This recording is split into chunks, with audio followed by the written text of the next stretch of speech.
কি দরকার ছিল এই ভয়ানক দেখতে হাভেলিতে থেকে যাওয়ার?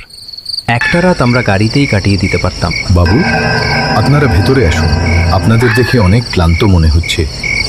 এ কি? আপনি হঠাৎ কোথা থেকে এখানে আসলেন?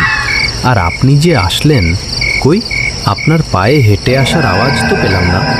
আমরা তো এখানেই বসেছিলাম। বাবু, আমি এখানেই থাকি। বহু বছর ধরে এই হাভেলির দেখাশোনা করছি।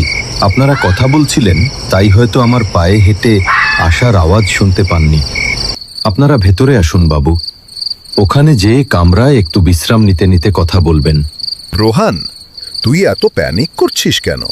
হ্যাঁ, ঠিকই তো, আমরা ওখানে বসে কথা বলছিলাম, হয়তো সেই জন্যই ওনার হেঁটে আসার আওয়াজ শুনতে পাইনি। তুই চল আমার সাথে, ভেতরে যেয়ে একটু বিশ্রাম নিলে ঠিক হয়ে যাবি।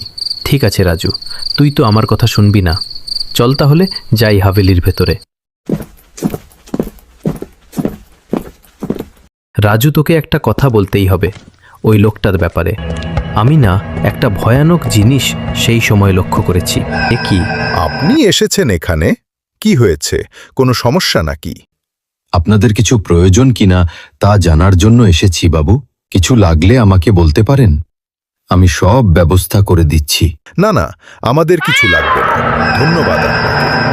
আমরা শুধু রাতটুকু এখানে বিশ্রাম নিয়ে কাল সকাল হতেই বেরিয়ে পড়ব। কিন্তু আপনারা যে এখান থেকে আর বেরোতে পারবেন না। এর মানে কি? এসব কি বলছেন আপনি? বের হতে পারবো না মানে? আর এসব কিসের আওয়াজ হচ্ছে? এখানে এসব হারহামেশাই চলতে থাকে। এই হাভেলিতে একবার যারা আসে তারা আর এই হাভেলি ছেড়ে কখনো বের হতে পারে না। বেরোতে পারবেন না।